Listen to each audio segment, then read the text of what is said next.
Hello friends, welcome to an academy. This is me, Dr. Siddharth Arora. Friends, a massive current affair is right now underway as I'm making this video. Yes, our vice president seems to be in trouble. Yes, there is a removal motion, जिसको बहुत सारे लोग impeachment motion बोले, but of course that is not impeachment motion. But there is an attempt in the parliament, in the Rajya Sabha, as we speak, that the opposition has moved a removal motion against the Vice President of India, who is also, as per the Constitution, the ex officio chairman of the Rajya Sabha. तो जो हमारे vice president of India होते हैं वही हमारे ex officio chairman of the Rajya Sabha होते हैं. That is he plays a dual role. Now the question here is that there is a problem against the vice president of India. Or the opposition has decided to remove or at least move a motion to remove the chairman of the Rajya Sabha. तो हमारे vice president is in trouble. Is he really in trouble or is it merely a hogwash or merely politics? ये तो आज के video के बाद तुम्हें से ही मुझे जवाब मिल जाएगा. But make sure that you watch this video till the end, because इससे तुम्हें राजनीति भी समझ में आ जाएगी, राज व्यवस्था भी समझ में आ जाएगी, तुम्हें पॉलिटिक्स भी समझ में आ जाएगी, and also you will understand polity. You will be able to pass this exam as well as you will be having good amount of conversational issues with your friends. तो तुम अपने दोस्तों से बात भी कर सकते हो. सो this is the entire context of the entire discussion as of today. Pay close attention to entire video now. So before we start, एक बड़ी मेजर अनाउंसमेंट आप सब लोगों के लिए. अनअकैडमी आपके लिए एक मैसिव ऑफर लेकर आई है. A kind of offer that Unacademy has never brought earlier in the day. Give your IAS dream the time that it deserves. It is a very great good opportunity for all of you. 50% of के साथ साथ तुमको 50% of जो तुम्हारे prices है उसके साथ साथ तुम्हें फ्री एक्सटेंशंस भी मिलेंगे. All of this is available. आपने से मेरा यूज करना है कोड सिड लाइव. तो आज का वीडियो ओके तुम्हें ये देखकर बड़ा ही फायदा होगा. And let's watch each of this. Breaking news तुम्हारे सामने है. एक एक करके हेडलाइंस देखते चले जाओ. एक हेडलाइंस जो लिखी है वो लिखा है India bloc's motion to remove Jagdeep Dhankar, who is our vice president as well as the chairman of the Rajya Sabha.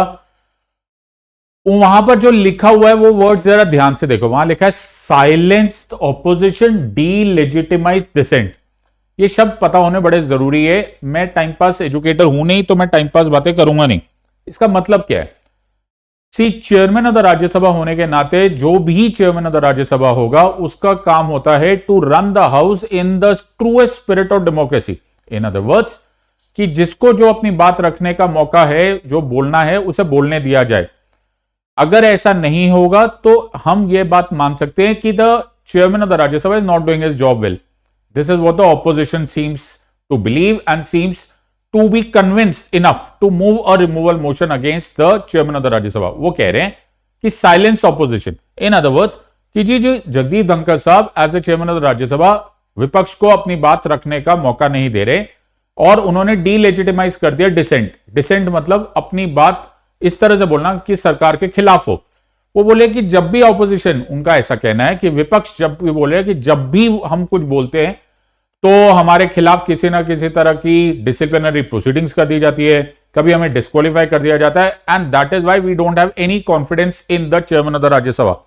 और उसी ग्राउंड्स पर उन्होंने ये मूव कर दिया है removal motion. Now before we understand कि ये रिमूवल मोशन कैसे किया जाएगा और ये मोशन का क्या फाइनलिटी होने वाली है, वो अब बहुत लास्ट की बात है. पहले देखते हैं कि ये होगा कैसे. Let's try and understand. Each step को मैं तुम्हें समझाऊंगा ताकि तुम्हारे पास होने से पहले, फार बिफोर दैट इट हैपेंस, तुम्हें एग्जैक्टली मालूम हो कि what is the result of it. So let us start the entire proceeding, right? Number one, हमको यह बात मालूम होना बड़ा जरूरी है कि ये जो मोशन है ये कॉन्स्टिट्यूशनली अलाउड है. सबसे इंपॉर्टेंट बात है कि ये कॉन्स्टिट्यूशनली अलाउड है. तो सबसे पहले let's understand the law. I repeat the entire thing. एक ना टेबल ऑफ प्रीसिडेंस होता है. टेबल ऑफ प्रीसिडेंस मतलब कौन टॉप सिटीजन है, कौन सेकंड है, कौन थर्ड है, फोर्थ है. इस तरह से एक टेबल ऑफ प्रीसिडेंस बनाया गया. उस टेबल ऑफ प्रीसिडेंस के अनुसार प्रेसिडेंट ऑफ इंडिया नंबर 1 पे है, who is called the first citizen of India, followed by the vice president of India who is rank 2, followed by the Prime Minister of India, rank 3, and so on and so forth. So, Vice President of India is the second highest citizen of India in terms of constitutional post. Second highest. Please understand, mark my words. So, he is the second highest. So, it is not going to be an easy task to remove the chairman of the Rajya Sabha or the Vice President of India, as the case may be, because both of them are actually one and the same thing. So, it is going to be difficult. The process अपने आप में बड़ा ही कठिन होता है, and there are many checks and balances. तो ऐसा नहीं है कि आपको आज मूड किया तो जी हमने चेयरमैन ऑफ द राज्यसभा के खिलाफ या वाइस प्रेसिडेंट ऑफ इंडिया के खिलाफ हमने एक मोशन मूव कर दिया तो जी वो तो उसी टाइम निकाल दिए जाएंगे. Sorry, there are enough checks and balances to the process. The vice president is the ex officio chairman of the Rajya Sabha. The removal of the chairman would actually be removing the vice president. It's not easy. So obviously it is not going to be an easy process, and that is why there are many difficult steps to be taken care of. Number one, ये दिमाग में डाल दो कि जी opposition ने इसको move कर दिया और ये हट गए, इतना आसान होने वाला नहीं है. There are many slips between the cup and the lip. So let's understand this. अब इससे रिलेटेड हम आर्टिकल्स भी देख लेते हैं. आर्टिकल 67 सब क्लॉज बी, ये कैपिटल बी में लिखा हुआ आ गया, pardon the font, it has to be small b. Article 92 and 100 of the Indian constitution किसी ना किसी तरह से डायरेक्टली इनडायरेक्टली इन्वॉल्व है, तो ये भी लिख लेना. तो वाइस प्रेसिडेंट ऑफ इंडिया यानी कि the chairman of the Rajya Sabha को रिमूव करने के लिए article 67 sub clause B, article 92 and article 100 of the Indian constitution की जरूरत पड़ेगी. नॉट नेसेसरली कि you will have to remember every each of them, लेकिन तुम्हें मालूम होना चाहिए. You are concerned Indian citizens. You are experts in polity. You are the students of the law. Tomorrow you will become IAS officers, IPS officers. You must know this. पता होने में क्या बुराई है. Let's try and understand. अब देखते हैं number 2 कि प्रोसेस होगा कैसे. So पहले मैंने लॉ बता दिया, फिर मैंने ये भी बता दिया कि it's not going to be an easy task. ऐसा थोड़ा ना कि तुमने बोल दिया और काम हो गया. अब सेकेंड पार्ट ये होगा कि इसको किया कैसे जाएगा. सबसे पहले रिमूवल ऑफ द मोशन हमेशा, रिमूवल मोशन हमेशा against the vice president, against the chairman of the Rajya Sabha हमेशा स्टार्ट होगा राज्यसभा में. Write it down some place. 2 houses है, लोकसभा एंड राज्यसभा, लेकिन क्योंकि the vice president of India is the chairman of the Rajya Sabha, first step हमेशा, शुरुआत, इसका आगाज हमेशा राज्यसभा में होगा. लेकिन राज्यसभा में होने के बावजूद भी इतने आसानी से नहीं होगा. आज जो तुम न्यूज में देख रहे हो अभी केवल मोशन इंट्रोड्यूस किया गया है, राइट, या मोशन की डिस्कशन हो रही है. इट इज इंपॉर्टेंट कि इस पर जो एक्चुअल कार्रवाई होगी वो कम से कम 14 दिन बाद होगी. 14 डेज का एडवांस नोटिस मिलना बड़ा जरूरी है before anything happens, any substantial concrete steps happen on this. ये प्रिंसिपल्स ऑफ नेचुरल जस्टिस होता है. लॉ की दुनिया में, पॉलिटी की दुनिया में, कानून की दुनिया में कहीं भी ना झटका नहीं मारा जाता, एम्बुश नहीं करते. एम्बुश समझते हो, छापामारी नहीं होती. You give enough time to the opposite person कि आप अपनी तरफ से डिफेंस श्योर रखना है. आपको अपनी जब बात कहनी है वो पूरी तरह से कह लो, समझ लो, डिफेंस प्रिपेयर कर लो. ये हर जगह चल रहा होता है. आपको यहीं पर भी रिमूवल मोशन होता है तो आप पहले 14 डेज का या जो भी टाइम पीरियड होता है, एक मैंडेटरी टाइम पीरियड नोटिस जरूर मिलता है. तो ऐसा नहीं कि जी अचानक झटका मार दिया. It's not a war, it is a legal war. So you have to have 14 days advance notice. ठीक है जी. फिर क्या होगा? अब 14 डेज एडवांस नोटिस के बाद इस पर बातें होगी, डिस्कशन होगा, डिबेट होगा और फिर लास्ट में वोटिंग की जाएगी. अब इसको बड़े ध्यान से पढ़ना, और यही है सारा का सारा पॉलिटी का तुम्हारा क्वेश्चन. इसमें लिखा है the vice president of India may be remove from his office by resolution of the council of states, यानी कि राज्यसभा को इसको पास करना पड़ेगा by a majority of all the, word क्या लिखा हुआ है, then members of the council. Word ध्यान से देखो, यहां पे क्या लिखा हुआ है, all the then members of the council. अब ये all the then members of the council क्या है? वर्ड पकड़ो. ये मैं एग्जैक्टली तुम्हें आर्टिकल्स के कॉन्स्टिट्यूशन में एग्जैक्टली पढ़ा रहा हूं. Majority of all the then members, article 67 खोल के देखोगे तुम्हें मिल जाएगा. And agreed to by the Lok Sabha. दोनों वर्ड्स पहले लिखो. राज्यसभा से रिमूवल, राज्यसभा को रिमूव करना है तो राज्यसभा को द देन मेजॉरिटी से पास करना पड़ेगा इस प्रस्ताव को, इस मोशन को. And Lok Sabha has to agree to this. यार ये क्या है? What is all this? Let me handle this far more easily for you than another one. तो इसको पढ़ने के लिए पहले तुम्हें डिफरेंट टाइप्स ऑफ मेजॉरिटी, हमारे यहां पर अलग अलग तरह का बहुमत कैसे होता है, राइट, आपको ये पता होना बड़ा जरूरी है. तो लगे हाथों, why not, late me explain you कि डिफरेंट टाइप्स ऑफ मेजॉरिटी होती कैसे है और उसको एक्सप्लेन कैसे किया जाता है. सो पे क्लोज अटेंशन. ये अपने आप में एक क्वेश्चन है. Let's try and understand. तो हमारे यहां पर मोटा मोटा 4 डिफरेंट टाइप्स ऑफ मेजॉरिटीज करती है. पहला है एब्सोल्यूट मेजॉरिटी, दूसरा है इफेक्टिव मेजॉरिटी, तीसरा है simple majority, and then there is a special majority जो अपने आप में 4 अलग अलग तरीके की है. सो types of majority you can write this down. एक होती है एब्सोल्यूट मेजॉरिटी, एक होती है इफेक्टिव, एक होती है सिंपल, और then there is special majority जो अपने आप में 4 अलग अलग टाइप्स की होती है. Under article 61, under article 249, under article 368 and the ratification required. तो उसको हम बात के बाद में देखते हैं. अभी we are not interested in special majority. आज की क्लास बड़े अच्छे तरह से सॉल्व हो जाएगी अगर हम लोग एब्सोल्यूट मेजॉरिटी, इफेक्टिव मेजॉरिटी और सिंपल मेजॉरिटी समझ लेते. अब ये समझाने के लिए लोगों ने बड़े गंदे तरीके आजमाए हुए, इन द सेंस कि वो समझाने से ज्यादा कंफ्यूज कर जाते. Let me explain you this in a very easy way. Try and understand, visualise and अच्छे से समझने की कोशिश करो. तो let's see, try and understand absolute majority. तो मान के चलो ये एक क्लासरूम है. ओके, ये मैंने एक क्लासरूम बनाई है. जैसे इमेजिन, ओके, ये क्लासरूम है. अब ये जो क्लासरूम है इसमें इतनी सारी खाली सीट्स है, लेकिन ये मैक्सिमम सीट्स है. This is the maximum number of seats जो मैं इस क्लासरूम में स्टूडेंट्स को बिठा सकता हूं. तो इसको हम बोलते हैं टोटल मेंबरशिप. मैं क्या बोलूंगा इसको? Total membership. तो ये टोटल मेंबरशिप, ये खाली कुर्सियां हैं, इससे ज्यादा एक सीट भी, एक कुर्सी भी नहीं रखी जा सकती. Assume this, okay, imagine this part. So I will say जितने भी है, ये जितने भी ऑरेंज मैंने डाल दिए, this is the total membership of the classroom. और इसी को अगर मैं लोकसभा राज्यसभा में बोलूंगा तो मैं बोलूंगा total membership of the Lok Sabha, total membership of the Rajya Sabha. Total, this is maximum. अब तुम्हें मालूम है राज्यसभा में जो मैक्सिमम स्ट्रेंथ पॉसिबल है वो 250 है, राइट. उसी तरह से लोकसभा में जो मैक्सिमम स्ट्रेंथ पॉसिबल है वो 550 है. तो हम बोलेंगे टोटल मेंबरशिप. अभी के लिए टोटल मेंबरशिप. अब मैंने ये क्लासरूम बनाई, मैंने ये सारी खाली सीट्स, मैंने पूरी सीट्स बनाई. अब मैंने इसमें बोला स्टूडेंट्स आओ, मैं तुम्हें पढ़ाता हूं. Fair enough. तो जब मैं पढ़ाने लगा तो लोगों ने एडमिशन ली, लेकिन नालायक लोग हैं. ओके, इतना अच्छा मैं पढ़ा रहा था, लेकिन फिर भी सारी सीट्स की सारी एडमिशंस हुई नहीं. इतनी सीट्स वेकेंट रह गई. क्या रह गई? वेकेंट रह गई, खाली रह गई, रिक्त रह गई. ये कभी भरी ही नहीं. प्लीज अंडरस्टैंड, ये कभी भरी ही नहीं, इसमें कभी एडमिशन ही नहीं हुई. तो मैं क्या बोलूंगा? टोटल मेंबरशिप में से ये वेकेंट सीट्स काट दो, जितनी भी है.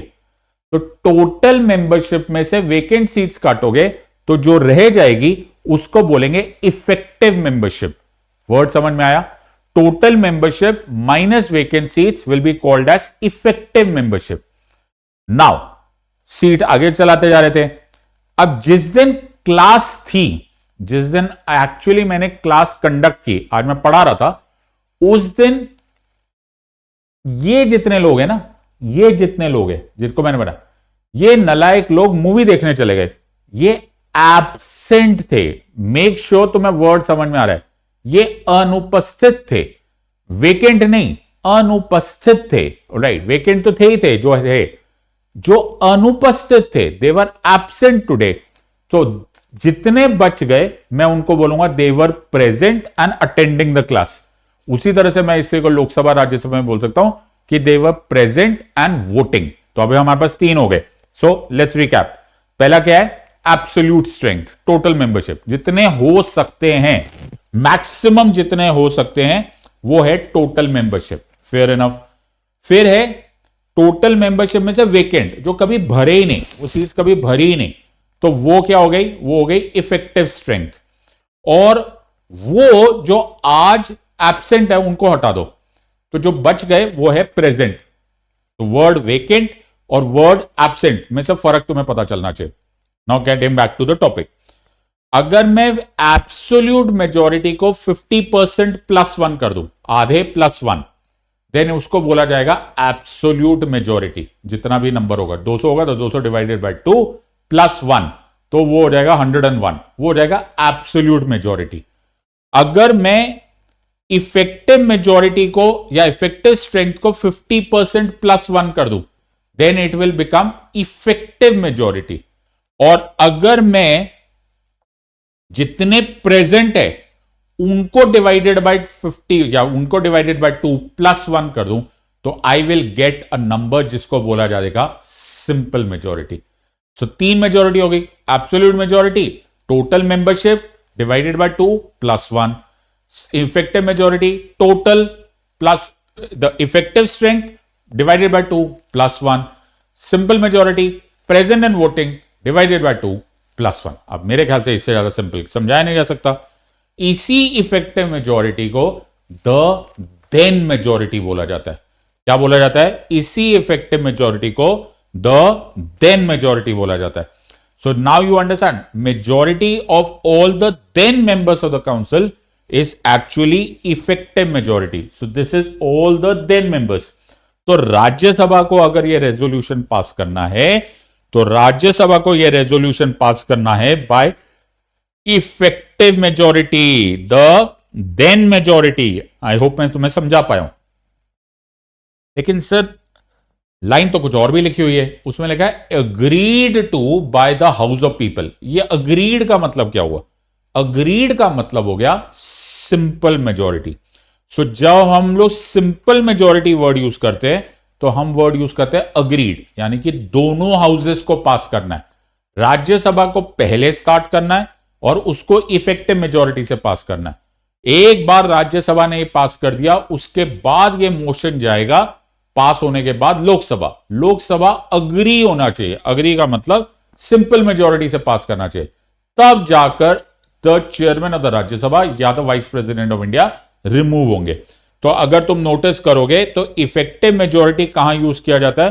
तो removal of the chairman, vice president of India, deputy chairman in the Rajya Sabha, removal of the speaker and deputy speaker of the Lok Sabha and the state legislatures, इन सारी जगहों पर इफेक्टिव मेजोरिटी लगा जाता है। तो अगर तुम लोग खोल के देखोगे आर्टिकल 93 तो वहां पे तुम्हें वर्ड यूज किया जाएगा the then majority. So this is the entire context. तो अब मेरे लिए प्रॉब्लम क्या हो गई? सर ये तो बड़ा भयंकर काम है। सबसे पहले आपने क्या किया? आपने एक रेजोल्यूशन बनाने से पहले, रेजोल्यूशन पास करने से पहले 14 डे का एडवांस नोटिस दिया। अब उस पर डिबेट डिस्कशन होगी, डिबेट डिस्कशन के बाद वोटिंग होगी, वोटिंग के बाद द देन मेजोरिटी लगेगी, देन मेजोरिटी का मतलब इफेक्टिव मेजोरिटी। ये काम खत्म होगा राज्यसभा में, पहले तो वो पास करेंगे, फिर उसको मोशन को उठा के लोकसभा में भेजेंगे, लोकसभा में सिंपल मेजोरिटी लगेगी, तब जाके चेयरमैन ऑफ द राज्यसभा को आप रिमूव कर पाओगे।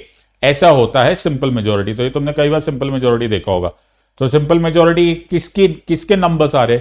जो उस टाइम पर हाउस में बैठे हुए। तो बोला जाता है दोज इन फेवर से आइज, यानी कि जो यस बोल रहे वो आइज बोलेंगे। इस नंबर में 117 दिख रहे। जो नोज बोलेंगे वो 92, यानी कि जो खिलाफ है 92। ABST जान लिखा हुआ है, उसका मतलब ये होता है कि वो एब्सटेन कर रहे, वो वोटिंग ही नहीं कर रहे। तो 209, ये कौन है 209? ये 209 वो है जो इस समय हाउस में उपस्थित है। इसलिए इस तरह की मेजोरिटी को सिंपल मेजोरिटी बोला जा रहा है, because we are not counting दोस्त जो कि बाहरी है, जो वोट ही नहीं कर रहे। So that's the entire context of simple majority, effective majority and absolute majority. अभी तक 3 मेजोरिटी समझ में आ गई। On some other day of the exam और या कुछ ऐसा टॉपिक आएगा तो मैं तुम्हारे साथ स्पेशल मेजोरिटी भी डिस्कस कर लूंगा। As of now I guess you are understanding everything. अब सर आज का सूरत हाल बताया जाए। So let's see what is on the scoreboard. यह बड़ा जरूरी है that we must understand what is on the scoreboard. तो स्कोर बोर्ड या फिर how the numbers are stacking up, let's try and understand this. So actually इस time पर जो राज्यसभा है उसमें 250 जो मैक्सिमम सैंक्शन स्ट्रेंथ है, यानी कि टोटल मेंबरशिप है, उसकी जगह सिर्फ 245 मेंबर्स है। तो आई होप तुम समझ सकते हो इफेक्टिव स्ट्रेंथ 245 है। अब इसमें बीजेपी और उसके एलाइज के पास अबाउट 125 सीट्स है और ऑपोजिशन के पास 112 एमपीज है। सो 125 बीजेपी के पास है, यानी कि रूलिंग पार्टी के पास है। धनखड़ साहब को उनका सपोर्ट होगा। तो 245 और 125, तो यार ये तो ऐसे ही नहीं खत्म हो रहा उनका। तो राज्यसभा में गेम खत्म हो जाएगी ऑपोजिशन, तुम्हारा तो कुछ हो यहां पर ही नहीं होने वाला, बिकॉज यू नीड 50% +1। ऑलराइट, तो 245 डिवाइडेड बाय 2 +1। अरे बाबा तुम काफी पीछे छूट गए हो। So Rajya Sabha, I am sorry, I don't think you are going to fly. Alright, let's look at the Lok Sabha. Lok Sabha में रूलिंग एनडीए के पास 293 सीट्स है एंड कंपेयर टू ऑपोजिशन जिसके पास 238 है। भाई तुम्हारा यहां भी 50% नहीं टच हो रहा। सो आइदर वेज तुम ना राज्यसभा में number stack up in your favour nor इन लोकसभा, तुम दोनों तरफ से कहानी खत्म है। तो ये मोशन तो किसी हाल में नहीं पास होने वाला, चाहे राज्यसभा में भी नहीं पास होने वाला। Forget about the Lok Sabha. So you can not be passing this over there, you can not be passing that in the Lok Sabha. तो ये जब दोनों जगह से हार रहे, और ये नंबर्स मेरे पास कोई सीक्रेट नंबर्स थोड़ना है, यू नो दिस, ये तो पब्लिक डोमेन में सबको मालूम है। अभी अभी चुनाव हुए, सबको मालूम है अभी अभी राज्यसभा में क्या स्ट्रेंथ है। तो फिर ये ऑपोजिशन कर क्या रहा है, राइट? जबकि ये बुरी तरह से सबको पता है कि अरिथमेटिक्स तुम्हारे खिलाफ जा रहा है, तो फिर ये मोशन तो जीतने वाला है नहीं। You are going to lose this, okay? The writing is on the wall. तुम इलेक्शन हार रहे हो, तुम ये मोशन हार रहे हो। How are you and why are you trying to do what you are trying to do? तो ये सोचने वाली बात है कि सर फिर ये इतना बड़ा धमाका बनाया क्यों गया? Because everybody knows the numbers. सबको मालूम है कि वाइस प्रेसिडेंट यानी कि the chairman of the Rajya Sabha के फेवर में NDA, BJP and the allies होंगे, be it in the Rajya Sabha, be it in the Lok Sabha. तुम्हें मालूम है द देन मेजोरिटी की जरूरत है, सिंपल मेजोरिटी की जरूरत है, the then majority in the Rajya Sabha, simple majority in the Lok Sabha. Then why is this funny business going on? बेटा इसे बोलते हैं राजनीति, पॉलिटिक्स, इसे बोलते हैं politics. So the point of this motion here is, इसको क्यों मूव किया गया है? क्योंकि राजनीति की जा रही है, राइट? राजनीति में जरूरी नहीं है कि जीत या हारो। राजनीति में कभी कभी सिर्फ मुद्दे उठाए जाते, अपनी बात रखने का मौका, फायदा उठाया जाता है, शोर किया जाता है, राइट? अपनी प्रेजेंस को दिखाया जाता है कि देखो जी हम भी है, राइट? सो अगर तुम्हें याद है तो couple of years back the opposition ने नो कॉन्फिडेंस मोशन मूव किया था against the government, Narendra Modi government, the earlier government, 2019 की जो इलेक्टेड गवर्नमेंट है उसके खिलाफ मूव किया गया था। तब numbers, no confidence motion Lok Sabha में मूव करने के लिए तुम्हारे पास जबरदस्त नंबर्स होने चाहिए, और उस टाइम पर तो 315 से भी ज्यादा numbers in the favour of BJP and NDA थे। तो क्या सोच के नो कॉन्फिडेंस मोशन, अविश्वास प्रस्ताव मूव कर दिया गया? अपनी बात रखना है, अपना शोर करना है, अपनी राजनीति करनी है, अपने मुद्दे रखवाने। ये पार्लियामेंट्री डेमोक्रेसी का एक तरीका है, अपनी बात रखने का एक मौका मिलेगा। अगर आज आप टीवी खोल के देखोगे तो तुमको 50 बातें ये सुनाई देने लगेगी, सब अपने अपने दिल की बातें बोलेंगे। You will hog the limelight and that is the entire situation. कुछ नहीं होने वाला, बट एक फायदा हो जाने वाला है for all UPSC civil service aspirants कि इसी बहाने तुम्हें एक अच्छा टॉपिक मिल जाएगा, और हो सकता है इस पर क्वेश्चन ही आ जाए, और कुछ नहीं हो जाएगा तो रिवीजन ही हो जाएगा। So this is an important topic only with relationship to theoretical. होने दो तमाशा, कुछ ना होने वाला। हमारे वाइस प्रेसिडेंट वहीं रहने वाले हैं, और हमारे चेयरमैन ऑफ द राज्यसभा वहीं रहने वाले। Nothing is going to happen, it is all शोरबाजी, it is only time pass, कुछ नहीं होने वाला, रिलैक्स। बट इसी बहाने सारा प्रोसेस याद कर लो, सारे डिफरेंट टाइप्स ऑफ मेजोरिटीज याद कर लो। We are going to have this, probably we are going to have this in one और द अदर एग्जाम, चाहे इस साल चाहे अगले साल। This is an important topic, but I think मैंने इतने टाइम में तुमको पूरी तरह से क्लैरिटी से बता दिया how do you remove the vice president और the chairman of the Rajya Sabha. I hope you have enjoyed this, and if you enjoyed this drop in a comment. I hope you will also share कि तुम कुछ और topic चाहते हो. I will certainly deal with them in the future YouTube videos. Thank you very much. God bless and Jai Hind.